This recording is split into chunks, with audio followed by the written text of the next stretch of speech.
Control the magnet, control the mind. Hello everybody, my name is Mo, the Gnostic Warrior, on another walk and talk where we're gonna talk about the secrets of the mind and magnetism. And it's gonna be a little bit shorter than normal. I don't have a whole lot of time today, but I'm gonna try to pack a lot here in these 15-20 minutes that we have. So what is magnetism? Magnetism in the esoteric and the occult. Everybody, thank you for tuning in. I appreciate you guys. Please hit that like button and share this video. Let me know where you're from and learn how to control the mind, right? So this term magnetism in the occult and esoteric is sometimes called mesmerism, mind control. It could be self-control, will. And these are some of the secrets also of magic, both white and black. He who controls the magnet controls the mind. Okay? So what do I mean by that when I say he or she, ladies? If you control the magnet, you control the mind. But what if you don't control the magnet? So to understand the principles and the gnosis of magnetism, we need to study how a magnet works, right?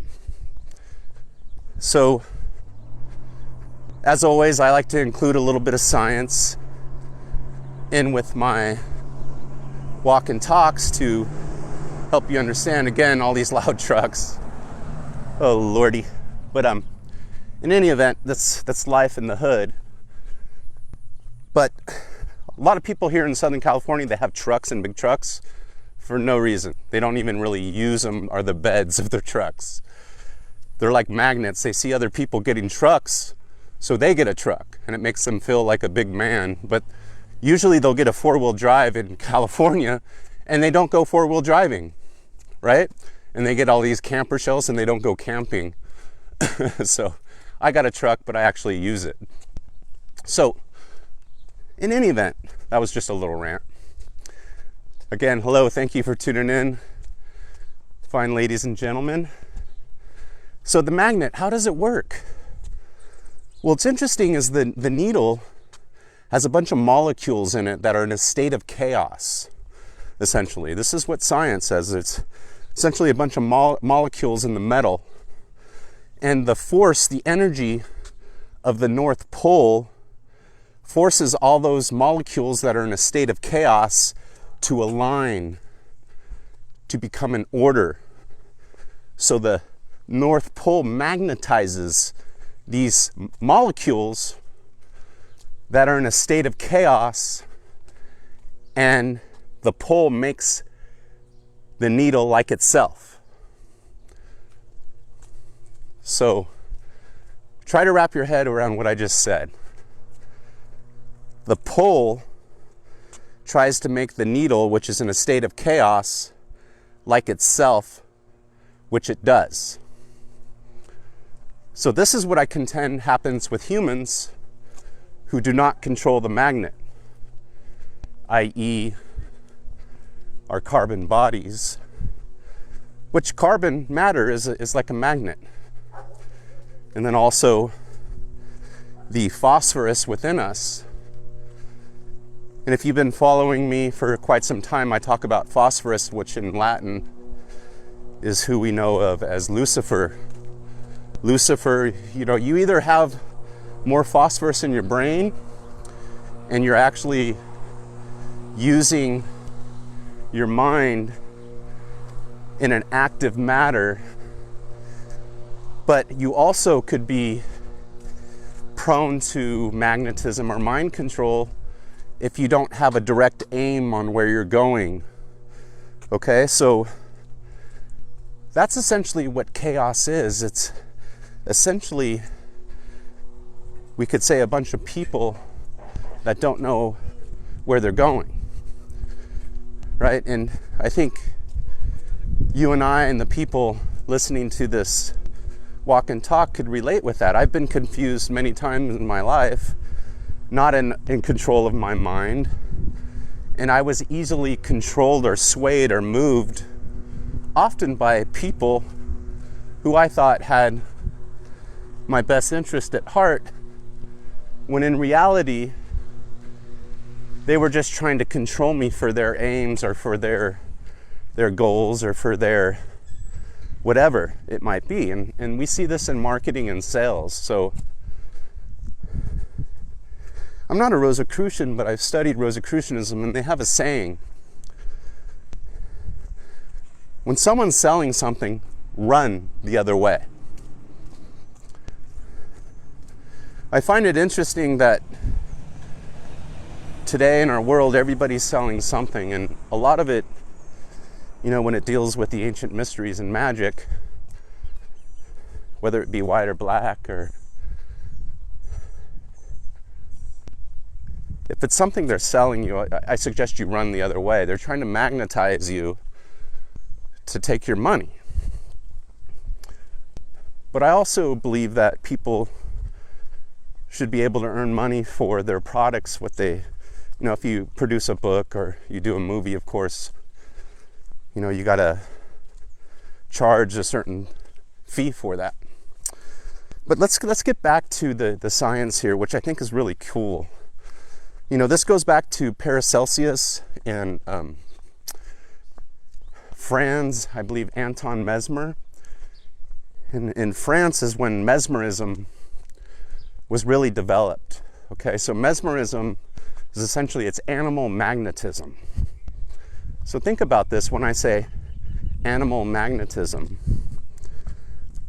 If you're an animal, if you're in your lower nature, you're more easily hypnotized. You're more easily mind controlled, okay? Because you're not completely in control of your mind per se. Doesn't have to mean you have to be a Buddha or you're a perfect person or anything like that. But you'll find, like in hypnotism,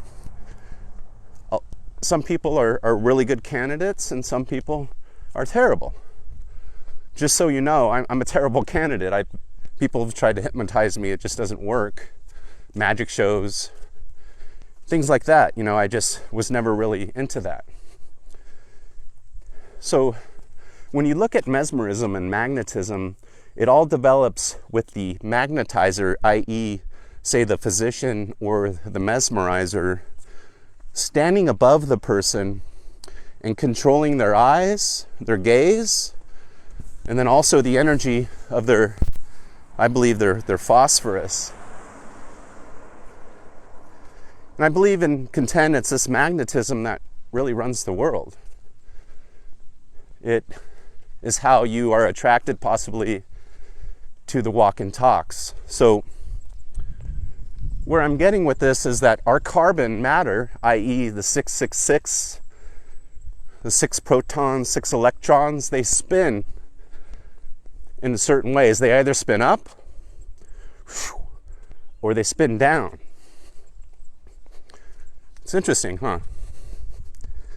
And I find it interesting that we humans who are made of this same carbon matter that spins down or spins up, I believe form our relationships based on the spinning.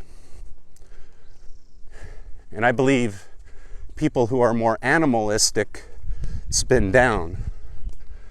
They're not using their phosphorus in their brain. They're like Lucifer, the fallen angels, right?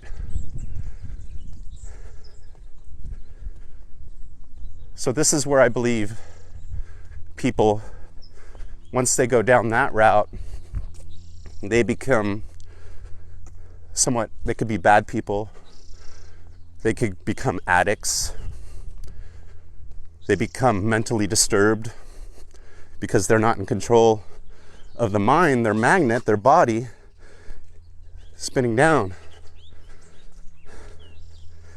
Sorry, I'm breathing. I'm going up a hill right now. And thank you for your comments. Let me know what you think about this magnetism and also our carbon bodies. And understand that in science, doctors are actually, that's how they do MRIs, is it's either carbon-based magnetic resonating, meaning, you know, when they do your bones and your body, or i.e. 666 carbon matter, or they're doing it of your phosphorus, phosphoric magnetic resonating, right? They're able to read your thoughts now via this phosphoric magnetic resonance. Hey, you're welcome. Again, thank you for tuning in and saying hello. I appreciate, again, the likes and sharing the video and the support. I'm just, again, putting my mind, my gnosis into the cloud to you people out there. I'm not trying to magnetize you into hell or try to sell you something, but again, just share you some of this gnosis I learn. And one of the things I like to do is research and then teach a little of what I learn. Not like I'm some guru here to lead you to the promised land or anything like that, but just because I enjoy it and I'm finding out that other people enjoy these walk and talks. And again, mind control and magnetism, it's how the world works. It's how cults start. It's how relationships form. It's how brotherhoods form, right? And these are usually formed via thoughts and ideas that become reality, in which we're magnetized to, depending upon where we're at, upon our paths and our aims. And again, a lot of people, they don't have goals per se or know where they're going. So you could be in control and not know where you're going, and then you're, again, more easily swayed from your path or controlled by some of these magnetizers, people who may have well-meaning but don't know that they're performing black magic, trying to get your money. But when you understand these esoteric and occult principles of magnetism and mind control, control your own mind, right? So no one can control it, right? That's a pretty simple concept. And then if you don't control your mind, I contend a lot of it will deal with your carbon matter, and what you're putting into your body or in your environment is causing a state of chaos. And you need to get that right to get the mind right. Because if you don't have the carbon matter right, but you have your mind right, I believe you're kind of schizophrenic in a way. You know, that's where we have our dual personalities kind of coming out.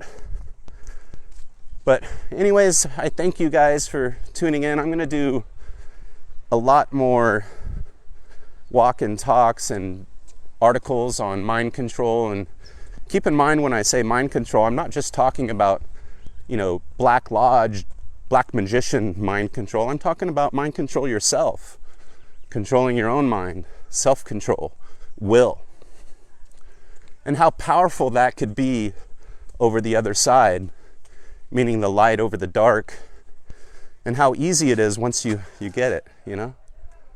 So,